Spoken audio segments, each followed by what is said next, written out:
सो hey guys, बहुत बहुत स्वागत है आपका सक्षम टीम में। अगर आप इस वीडियो को देख रहे हैं तो डेफिनेटली आपने मूवी भी देख लिया होगा, और अगर नहीं देखा है तो पहले मूवी को देख लेना, क्योंकि इस वीडियो में बहुत सारे स्पॉइलर के बारे में बातें करने वाले हैं हम लोग।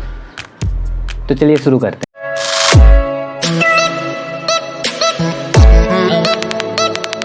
तो देखो यार, बाकी सब की तरह मैं भी इस मूवी के लिए बहुत ज़्यादा एक्साइटेड था। इतना एक्साइटेड था कि मैं बीपीएससी का एग्ज़ाम देने गया था और वहाँ से रिटर्न घर आते समय रास्ते में ही रुक के मैंने मूवी देख लिया। हालांकि मूवी मैंने उसी थिएटर में जाके देखा जिसमें मैंने नो वे होम देखा था, और उस टाइम पे टिकट का प्राइस जितना था, डॉक्टर स्ट्रेंज के लिए टिकट का प्राइस सीधे 100 रुपये ज़्यादा था। अब वैसे तो मैं कभी कभी मूवी देखने जाता हूँ तो 100 रुपये बहुत ज़्यादा मैटर नहीं करता, लेकिन यार स्पाइडरमैन भी मार्वल की मूवी थी, डॉक्टर स्ट्रेंज भी मार्वल की मूवी है, तो फिर प्राइस में इतना ज़्यादा डिफरेंट क्यों था मुझे समझ नहीं आ रहा था। एक तो टाइम निकाल के मूवी देखने जाओ, वहाँ जाने के बाद पता चले कि टिकट का प्राइस भी ज़्यादा हो गया, तो फिर अजीब सा लगता है। लेकिन जैसे ही मैंने थिएटर में एंट्री लिया मुझे समझ में आ गया टिकट का प्राइस क्यों बढ़ा हुआ है। टिकट का प्राइस इसलिए बढ़ गया था क्योंकि थिएटर में उन्होंने एसी लगा दिया, फ्लेक्सिबल चेयर लगा दिया जिससे स्विंग होता रहता है, आप बैठे बैठे थक गए तो आराम से लेट सकते हो। और इन सब के अलावा थिएटर का जो स्क्रीन था वो भी पहले से बेटर लग रहा था, और इस बार 3D में देखते टाइम मुझे फील भी हो रहा था कि हाँ वाकई में मैं 3D देख रहा हूँ, अच्छा लग रहा था। अब मूवी की बात करें तो मूवी से एक्सपेक्टेशन काफ़ी ज़्यादा बढ़ गई थी, क्योंकि इसमें मार्वल सिनेमैटिक यूनिवर्स के दो मोस्ट पावरफुल बींग्स थे, वांडा और डॉक्टर स्ट्रेंज। और हम सभी व्यूअर्स को किसी भी हालत में इसमें कुछ डिफरेंट चाहिए था, कुछ ऐसा जो पहले कभी नहीं देखा हो। जैसा कि मूवी का टाइटल था मल्टीवर्स मैडनेस, तो ऐसा कुछ मैडनेस चाहिए ही चाहिए था। इससे कम में क्या गुजारा होना था यार हमारा।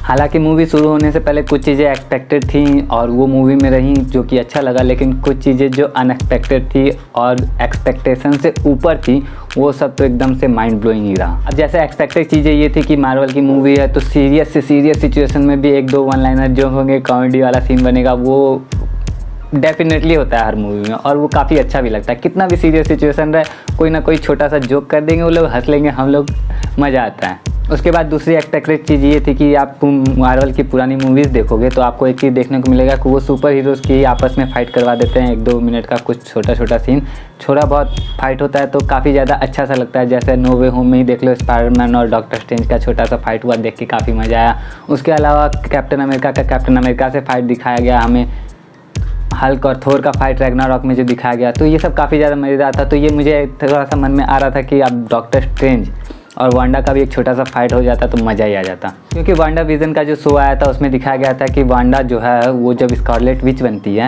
तो उस टाइम पे वो सॉर्सर ऑफ सुप्रीम से भी ज़्यादा पावरफुल हो जाती है। तो इन दोनों का फाइट देख के मज़ा आना तो क्लियर था, क्योंकि दोनों के दोनों बहुत ज़्यादा पावरफुल हैं। और वांडा के बारे में एक बात जैसे ही हमें पता है कि जब उसकी आंखें लाल होती है ना तो सामने वाले की बैंड बजाती ही बजाती है, जिसका एग्जाम्पल हमने थैनोस के साथ देख ही लिया था। इससे ही पता चलता है कि वो कितनी ज़्यादा खतरनाक है।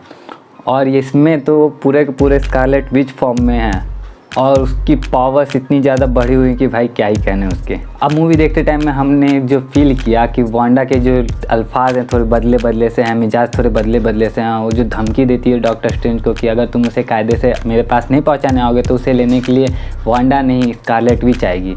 हालांकि स्कारलेट विच में अब तक सोच रहा था कि यार बस एक टाइटल है, नाम है, लेकिन उसमें मूवी में जो सामने से स्कारलेट विच की परफॉर्मेंस हुई ना, समझ में आ गया कि ये जो विच नाम रखा गया है वो ऐसे ही नहीं रखा गया है, इसके रीज़न है। अब मूवी का विलन दमदार हो तभी अपने को भी मज़ा आता है कि भाई अब हीरो उसको हराएगा कैसे, कैसे जीतेगा, और ये सस्पेंस जो बना हुआ था ये तो भाई मज़ा ही आ गया देख के। अब ये जो मूवी है मैं मदर्स डे के दिन देख रहा था, तो मैं सोच रहा था कि यार ये एक माँ जो है अपने बच्चों के लिए जो प्यार है उसका इस वजह से किस हद तक जा सकती है दिखा दिया इस मूवी ने।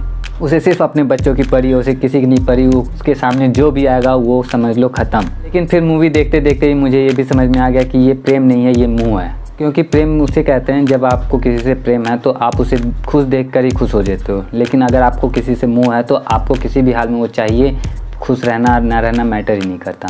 अब बोलने को तो मैंने ये बोल दिया कि वो वांडा का जो था अपने बच्चों के प्रति वो मुँह था, प्रेम नहीं था, लेकिन ये और कोई भी वांडा के सामने बोलने जाता तो समझ लो उसकी भी सहमत आनी ही थी। अब इस मूवी का जो क्लाइमैक्स लिखा गया और जिस तरीके से लिखा गया वो काफ़ी ज़्यादा अच्छा था, क्योंकि आप अपने बच्चों के लिए सबसे लड़े पड़े हो, सबको ख़त्म कर रहे हो, और फिर वही बच्चे आपसे डर रहे हैं, आपको चुड़ैल चुड़ैल बोल रहे हैं, तो वो काफ़ी ज़्यादा डीप एंड डार्क था। और डीप एंड डार्क से याद आया यार, मूवी स्टार्टिंग से ही काफ़ी ज़्यादा डार्क चल रहा था, क्योंकि अब तक मैंने मार्वल की मूवी में देखा था इतने ख़तरनाक तरीके से लोगों को नहीं मारा जाता था, और इसमें ऐसे ही जला दे रही है, जला के काट पीट के फेंक दे रही है, मतलब काफ़ी ज़्यादा अच्छा तो नहीं बोलूँगा, लेकिन हाँ काफ़ी ज़्यादा इम्पैक्टफुल बोलूँगा उसको मैं। अब मूवी की विलन वांडा तो बन गई, लेकिन सच बताऊँ तो विलन वांडा नहीं, विलन डार्क होल्ड को कह सकते हैं इसका, क्योंकि डार्क होल्ड जो बुक थी उसको पढ़ने के बाद क्या होता है, उसमें जो तंत्र मंत्र लिखे हुए हैं, एन्चेंटमेंट हैं, वो सब पढ़ने के बाद आपको बहुत सारी आपकी पावर्स इंक्रीज़ हो जाती है, और इंक्रीज हुई पावर के साथ आपको उन पावर्स पे कंट्रोल करना होता है, लेकिन वो आपको कंट्रोल करने लगती है, आपकी मति मारी जाती है, ऐसा कुछ कह सकते हैं। तो डार्क होल्ड को लास्ट में वांडा ने क्या किया, जितने भी मल्टीवर्स थे, जितने भी मल्टीवर्स के यूनिवर्स थे, सब में से डार्क होल्ड को ख़त्म कर दिया। और लास्ट में हमें देखने को एक मिला था पोस्ट क्रेडिट सीन और एक मिड क्रेडिट सीन।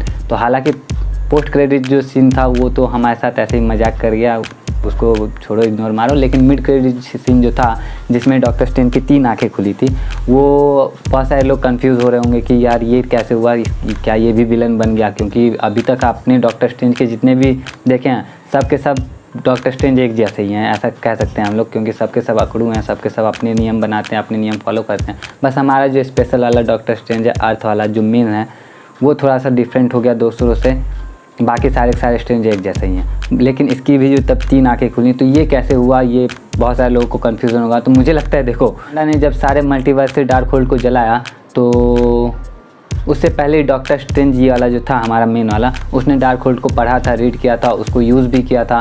तो ऑलरेडी वो डार्क होल्ड वाले पावर्स उसके पास हैं, ऑब्जॉर्व वो कर चुका है, और वो काफ़ी ज़्यादा खतरनाक पावरफुल बीइंग बन चुका है।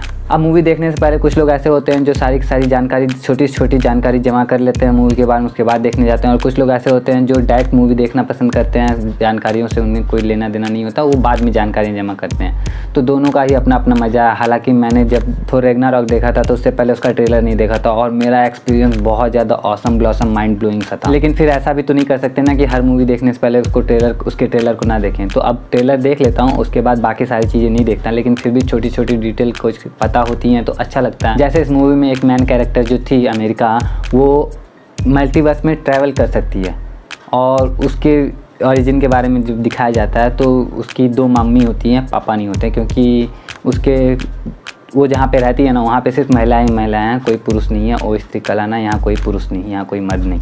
और इस बात को मूवी में नहीं दिखाया गया, लेकिन मुझे पहले से पता था, तो इस वजह से क्लियर था। बाकी सारे लोग थोड़े आसपास देख रहे थे तो कंफ्यूज से लग रहे थे, तो अच्छा लगा कि हाँ मुझे पहले से पता था ये। तो यही सब बातें होती हैं, अगर आप छोटी छोटी चीज़ें भी पता करते रहते हो, जानते रहते हो, जानकारियाँ कलेक्ट करते हो, तो अच्छा रहता है, और नहीं भी करते हो तो भी बहुत अच्छा रहता है, कोई बुराई नहीं है इसमें। ऑल ओवर कंक्लूजन ये है कि कोई भी मूवी देखो तो मज़ा आना चाहिए बस। इसमें बहुत मज़ा आया, हमें भी, आपको भी।